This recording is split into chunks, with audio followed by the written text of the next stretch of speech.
I'm back. This is Chandler for Melda Production, and today I thought I'd go over Allan Holdsworth's lead sound. I know last week I didn't do a video, and that's just because it was my birthday. I didn't feel like it.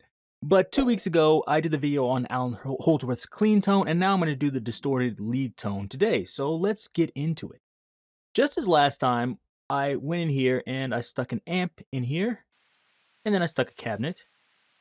Now, hopefully when Guitar Architect actually is released, you'll have templates in here so you don't have to do this from scratch every single time. But we're going to go in here and we're going to choose the specifically made amp for this. It's called Bradford Chap here. And then we're going to go in here and choose the same thing. We have guitar, Bradford Chap right here. So we have two, they're set up perfectly for this. Now I'm going to set this maybe here or between lead 1 and lead 2. Lead 1 I think is a little bit brighter here for a cabinet. And all I'm going to do here is set this.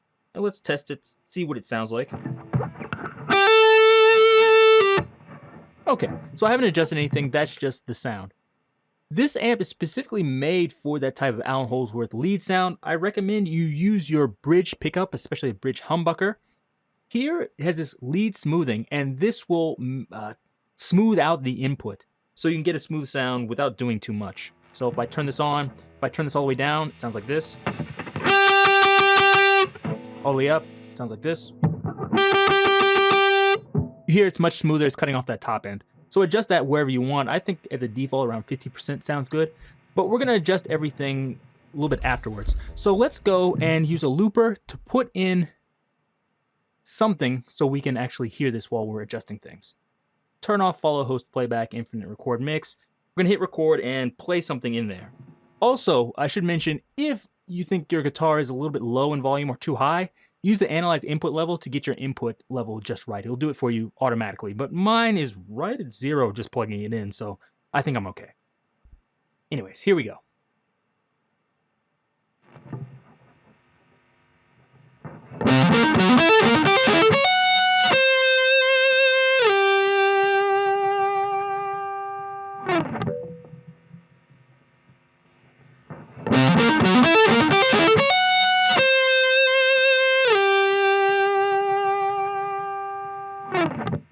Okay, so we have something Holdsworth-ish in there. What we're going to do now is we're going to take this and we're going to adjust the settings.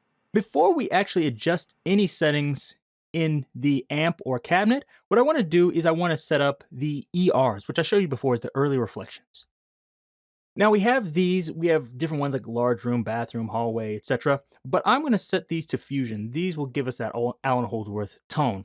And before I use the modulation, but we're not going to use that. I'll show you why. So let's say pop this out so we can play this, go to ERs. So if we play it now, it sounds like, actually turn it all the way up like this.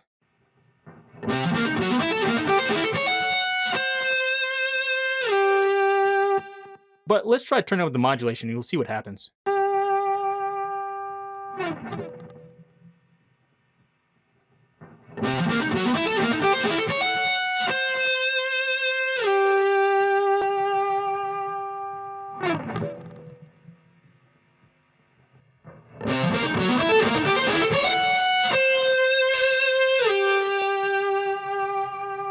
You can hear it there a little bit more clearly. It sounds like a chorus, and we don't really want that. For the clean sound, that's good, but for lead, we don't want that. So we're going to leave the modulation all the way down, and choose between one of these. Let's set it a little bit high so we can hear it better, and move through Fusion 1 through 4.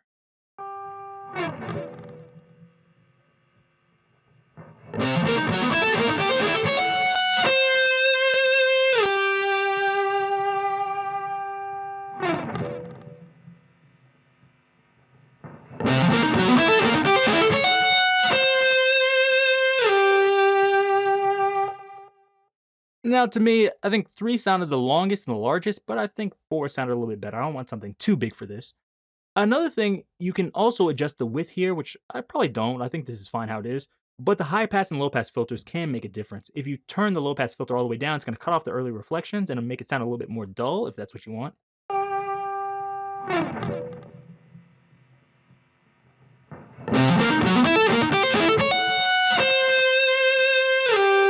I usually don't want to mess with that, but sometimes a high pass filter can come in handy to get rid of some of the muddiness if you feel like, oh, there's too much congestion in the low end.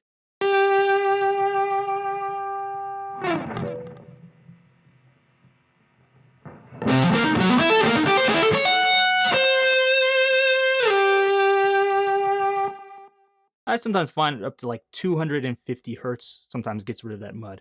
But now that we had all this going, I think this is good, but let's adjust the amp again. So we're going to go in here and we can mess with the different settings. Let's go through, start with bass.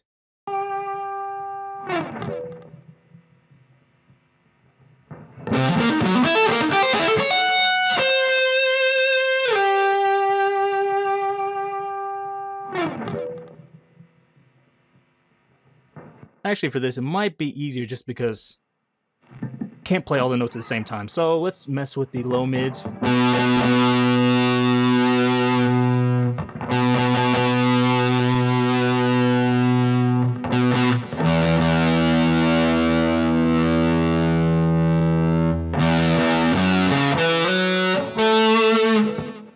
High mids.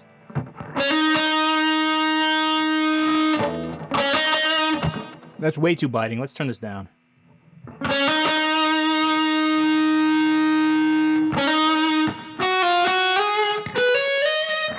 Treble.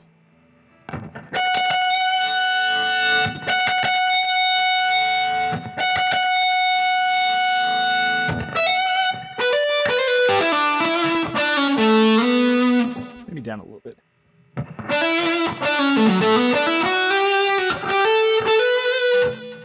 little bit more.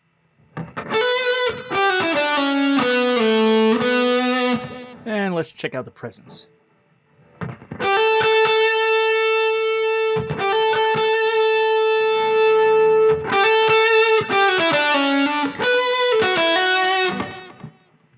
Usually the presence seems like it adds some kind of like noise at the top, but in this case it makes it sound like just brighter and more in your face, which I like. So here I'll set this somewhat high. And of course we can mess with the lead smoothing if we want.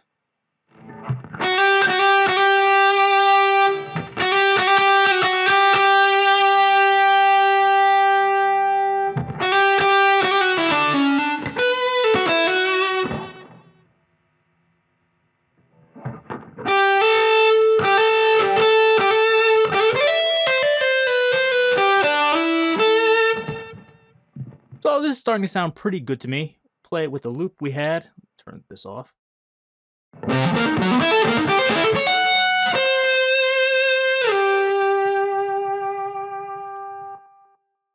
Now this is good. We could leave it there, but I think this is a little bit too dry. There's two solutions to this. One, we can use reverb. So we'll set this here. We can use a hall, but I think a room might be better. I'm going to turn the length down. I'll probably mess with the ducking, but I think this is good. Maybe turn it up to 30% and play this.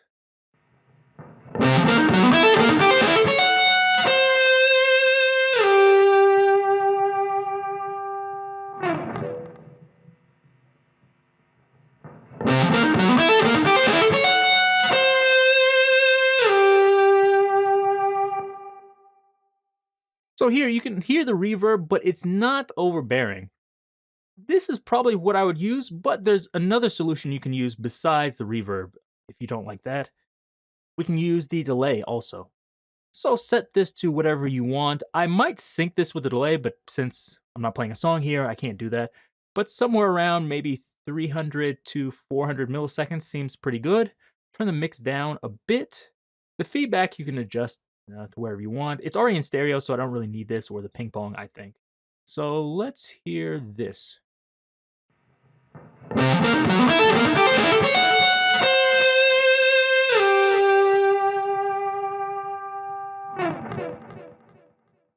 I think that's good. If you think that's a little bit maybe intrusive, like, you know what, that's getting too far in the way, we can take this delay and we can add some low cuts and high cuts to it. So if you look at when I moved it over, it's going all the way directly to the input. We don't want that. So just right click this and click input 1 to switch it to ERs. There. We're going to add a ratio here, like this. Right click on this and choose sidechain 2 so we can kind of blend this together. and choose Steal Input so it's not coming out of 2 here. You could just have it go directly out of 2. It doesn't really matter that much, but I like to be able to blend it personally. Now, in the delay now, what we're going to do is turn the dry off. We can turn the mix all the way up if we want. This is good, but now let's add some, I guess, low cuts and high cuts. So right-click here. We're going to go into our EQ7. And you see, besides having this 7-band EQ here, we also have low pass and high pass filters. So let's turn the ratio all the way here, play it, and adjust those.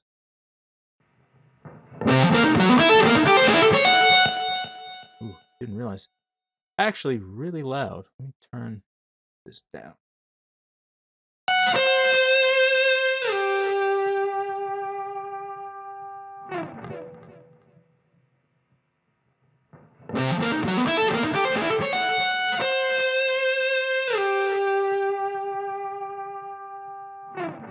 Okay, and now we'll blend that in with our normal signal here.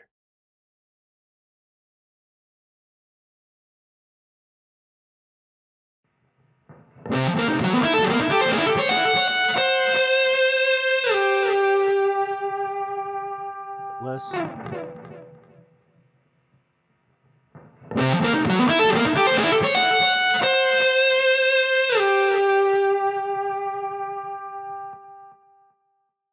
Now, to me, that's good Holdsworth sound. Now, we don't have to do that if you feel like, hey, I didn't think the delay was that bright, you didn't need to do that. You can leave that as it is. But I think this is a good setup for a nice Holdsworth lead sound. If you prefer the reverb, use that. If you prefer the delay, you can do it like this. And of course, you can mess with the cabinets. You could, use low cuts or high cuts here if you like, and adjust the amp to whatever sounds you like. If you want more of a early Holdsworth sound, I might make it brighter. If you want more of the early 2000s, late 90s sound where it's more muted and less gain, you can adjust that too. But I think just right in the middle, there's a good amount of gain for me. But if you need more, you can turn it up. Need less, turn it down. It's up to you. If you like this, give me a thumbs up. Be sure to leave any questions or comments down below and check out all the other plugins at meldaproduction.com. Till next time, see you.